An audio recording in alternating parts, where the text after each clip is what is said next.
tayo'y di na nagkita. Magandang araw po sa inyong lahat, mga giliw naming tagapakinig. Narito na po ang huling yugto ng kasaysayan na itinampok namin sa linggong ito, dito sa ating dulang, Luha. Oh, kumain ka ng kumain. Marami akong in-order.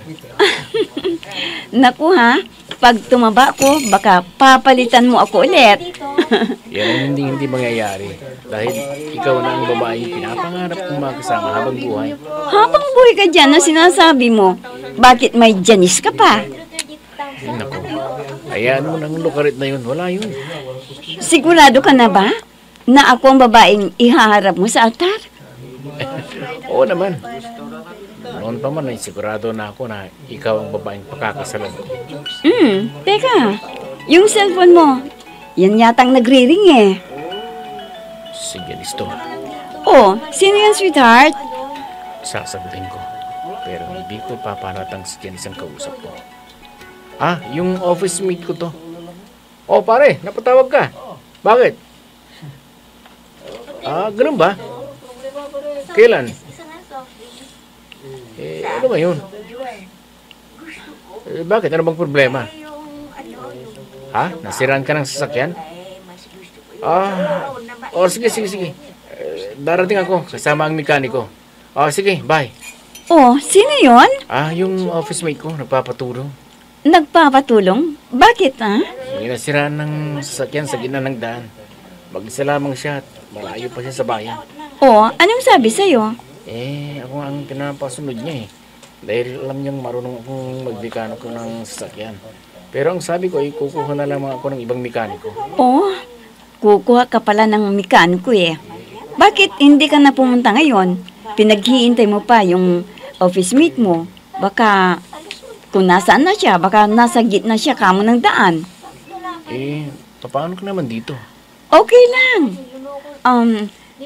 Kaya kung umuwi mag-isa, samantalang yung office mate mo, ay hindi makakauwi dahil nasiraan nga ng sasakyan. Kaya puntahan mo na siya.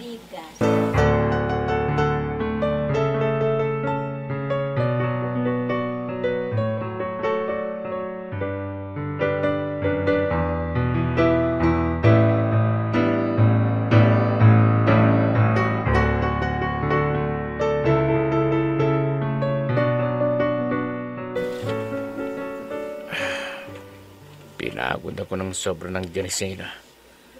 Naroon lamang pala siya sa restaurant na yun. Mabuti na lamang di siya nakita ni Margie. Pambihirang babae na. Hindi makabitaw sa akin. Tuloy kami ulit. Dalaw ulit siya sa buhay ko. Ano ba gagawin ko? Ang tahimik ng bahay.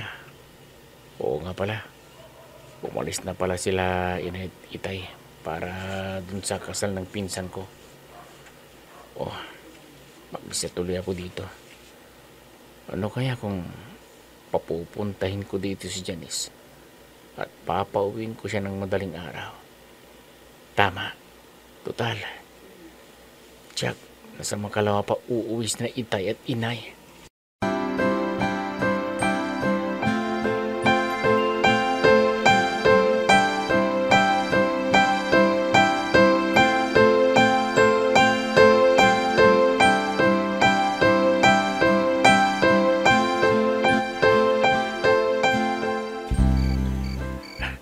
Hindi ka talaga na mabubuhay kung wala ako, no?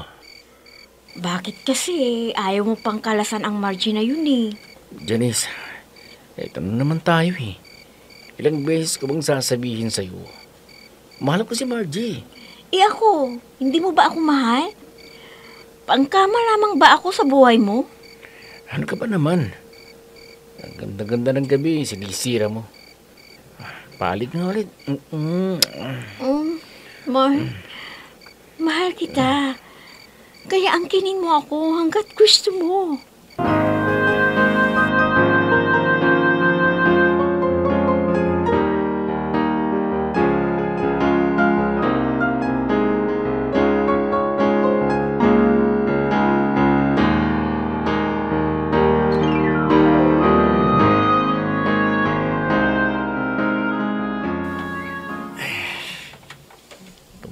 Matanda na yata ako.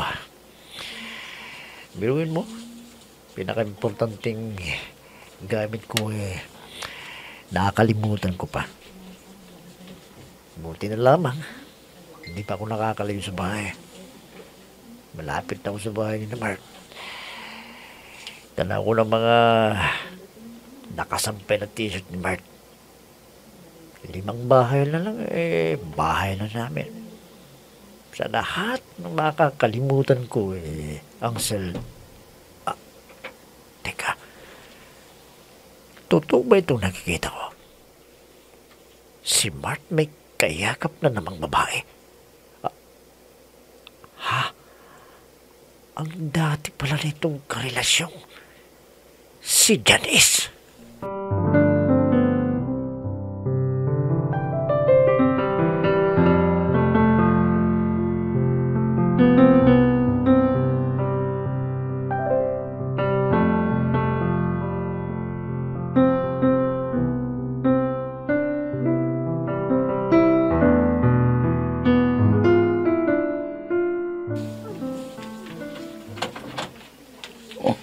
Pare, ikaw pala. Liga, pasok ka. Maupo ka. Anong gusto mong inumin? Beer o Huwag na. juice? Di naman ako magtatagal Ano ba atin? Huwag mong sabihin mag-iinuman tayo at umaga pa. Tahimik yata ang bahay niya. Ha? Oo. Wala kasi sina itay at inay. May dinaluhang kasal sa isang kamag-anak namin. Ganun ba? Kaya pala, napatulog mo dito si Janice. Huwag ka mag-alala. Hindi ako traitor na kaibigan, pare. Hindi ako magsusumbong sa nobya mo. Pero mangako ka sa akin, pare, na hindi mo na gagawin ito ulit yung ginawa mo. Pare, iba yatang timpla ng mga pangungusap mo ngayon. Oo, pare. Dahil sa oras na makita kong iiyak na naman si Margie. Dahilan sa pangluloko mo, hindi ako magdadalawang isip. Naligawan ito at ilayo na siya sa'yo.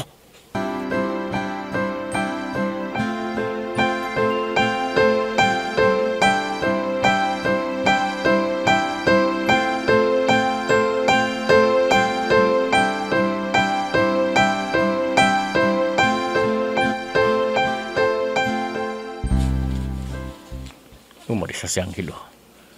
At kitang-kita ko sa kanyang mga mata ang galit niya sa akin. Nakita pa niyang hinahalikan ko si Janice. Sa bagay, nangako itong hindi magsusumbong kay Margie. Ganun pa man, hindi ko maiaalis sa kanya na mahalin si Margie. At hindi ako makapapayag. Kung noon ay pinapaligawan ko si Margie sa kanya, ngayon ay hindi na. Dahil nararamdaman ko na mahal ko si Margie. At hindi ko makakayanan kung mawawala siya sa akin. Kailangan gumawa ako ng paraan.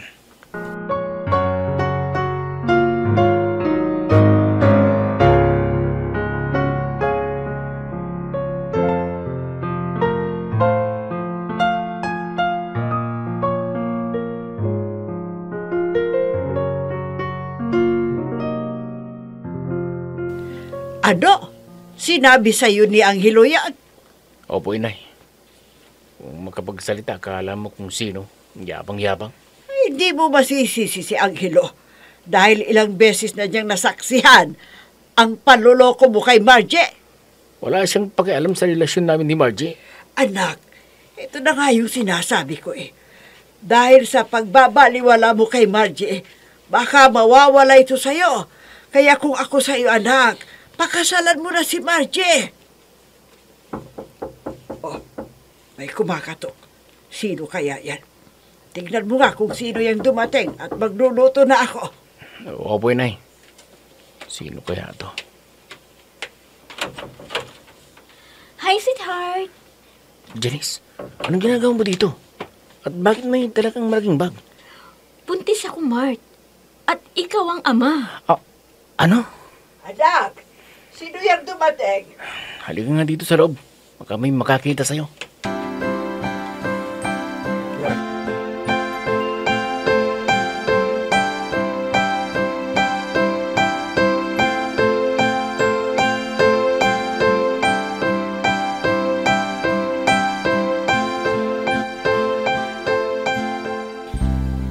Oh, kumusta ka na? Ano, si Mart, kasama mo ba? Hindi ba ko pwedeng pumunta rito nang hindi ko kasama si Mark? Ha? Siya nga pala, Margie. Flowers for niya. Angelo? Pwede bang tumuloy sa bahay niyo? Ha? Sige, tuloy ka. Salamat naman po ganun. Angelo?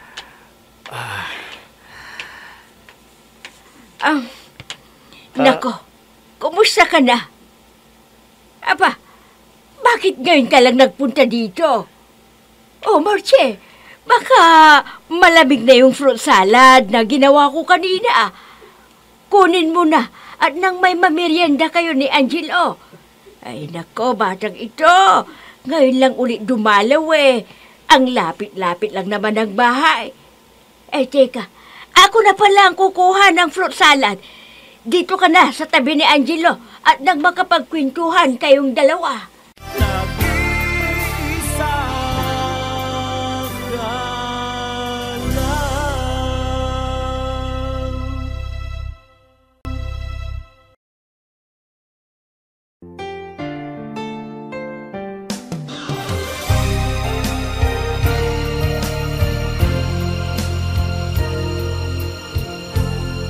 Magmula nang tayo'y di na nagkita. Kumusta na kayo ni Mark?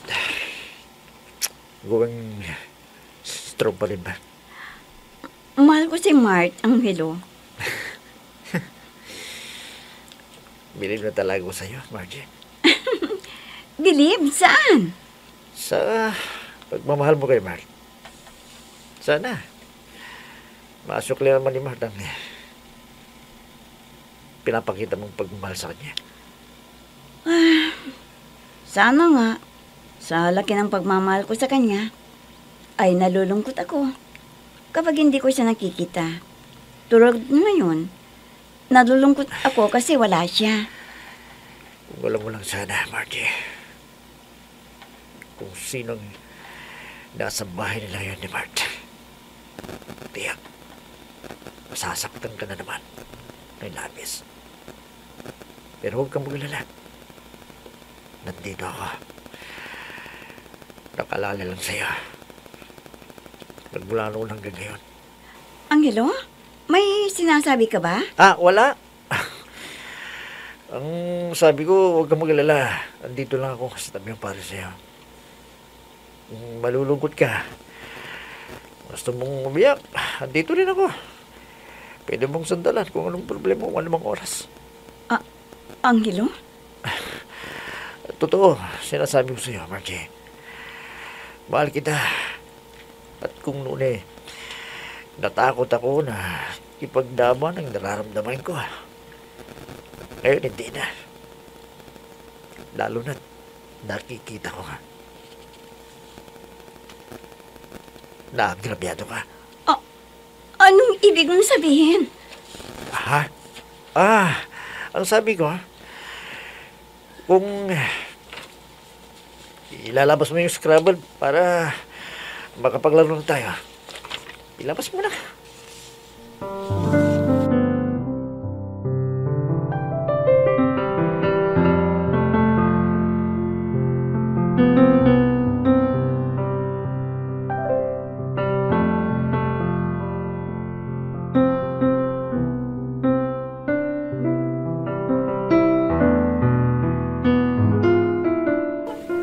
Anak, bakit hindi pa umaalis yung bisita mong babae? Abay, madilim na. Baka kung ano isipin ng mga kapitbahay natin na nag-uwi ka ng babae dito. Inay, siya po si Janice. Ano? Yan yung nababanggit mong Janice, yung binabahay mo sa kabilang bayan. Opo, inay. Anong ginagawa niya dito? Bakit siya pumunta dito? Eh baka makita siya ni Margie. Buntis po siya, inay. Ano?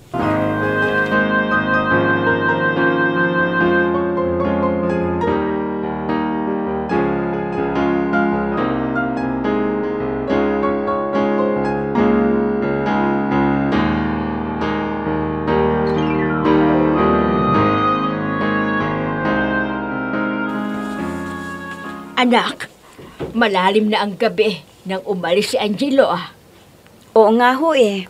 Alam mo anak, kung ako lang ang papipiliin mo, mas gusto ko si Angelo para sa iyo. Mabuti siyang tao. Walang inaapakan. May trabaho.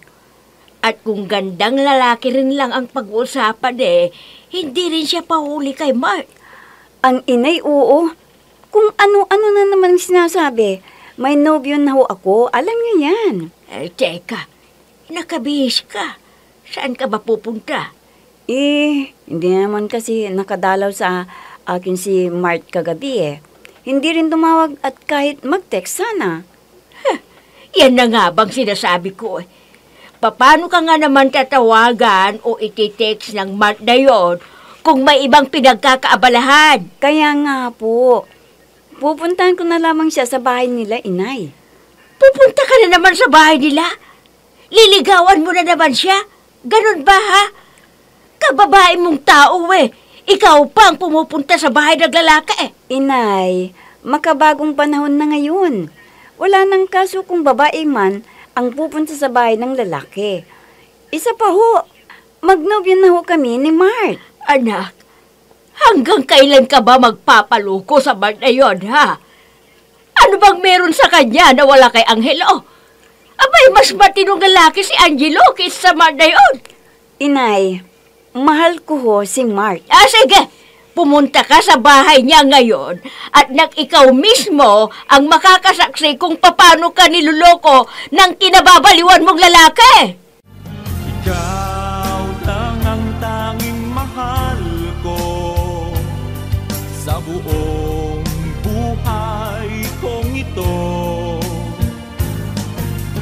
Pag-ibig ko'y tanging ikaw lamang, sa puso ko'y nag-iisa ka lang. Margie, ikaw pala. Nasaan ang babae mo? Nasaan siya? Sweetheart, sinong ang aking karibal pala. Ikaw na naman. Mart, anong ibig sabihin nito? Ano? Janice, pwede ba? Iwanan mo muna kaming sandali. Tinatanong ka ng nobya mo. Bakit? Hindi mo pa ba ipinagtapas sa kanya ang tungkol sa ating dalawa at sa magiging baby natin? Ano? Maging baby? Traitor ka! Alam mo kung gaano kita kamahal, Mart. Ilang beses kong pinalampas ang mga pagkakamali at pagkukulang mo para masalba ang relasyon natin. Pero, ano itong ginagawa mo? Ano? Magpapaliwanag ako, Margie. Para ano bang papaliwanag mo? Para ano pa? Ibinaglaban kita sa mga magulang ko. Kahit ayaw nila sa iyo. Ipinagtatanggol kita. Nagkamali ako. Pinatunayan mo lamang na tamang sinasabi ng mga magulang ko. Hindi ka nga pala karapat dapat sa akin. Dahil traitor ka! Traitor ka!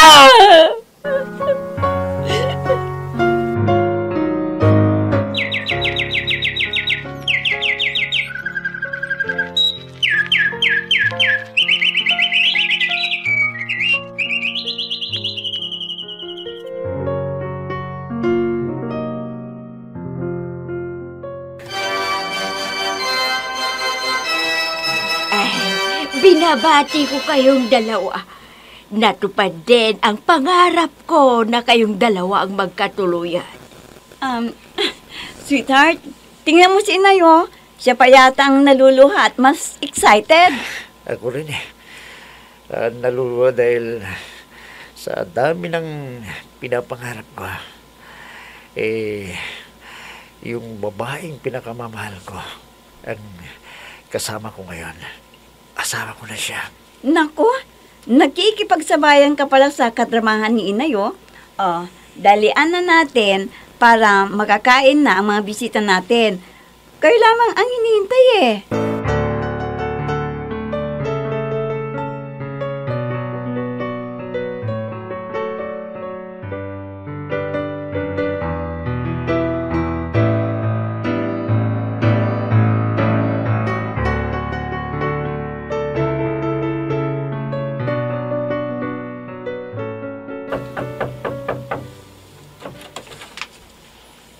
Magandang gabi, pare. Oh, pare. Hindi ka yata nakadalo sa kasal namin. Lika, pasok ka. Huwag na. Gusto ko lamang sanang makita at makausap si Margie. Ha? Alis na ako, pare. Mangingibang bansa na ako. Kaya sana pagbigyan mo ako. Gusto kong makita at makausap si Margie bago ko umalis. Gusto ko lamang humingi ng tawad sa lahat ng sakit na idinulot ko sa kanya. Nagsisisi ako, pare, kung bakit pinakawalan ko pa siya. Nagsisisi ako. Nag-iisa ka lang.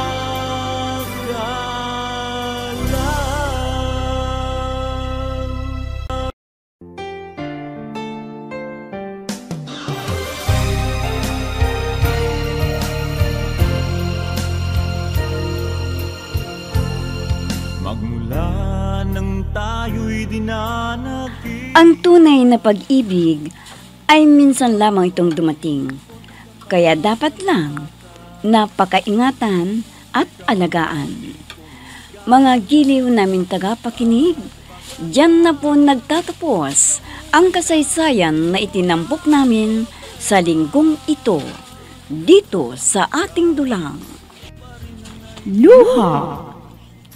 Mga nagbibigay buhay sa ating dula ay sina Mayra Abrehal Narnola, Susan Madigdeng, Robert De Guzman, June Cabato, Emma Dalope, Andrea Solar, Ami Diaz, Jonathan Bravo, at si Oscar Ora.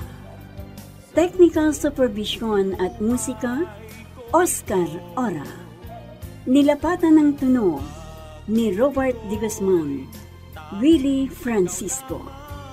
Sa panulat at direksyon, Eva Alcoriza. Inihahandog sa inyo ng F3 Recording Studio para sa Pambansang Radyo ng Pilipinas, Bombo Radio, Philippines.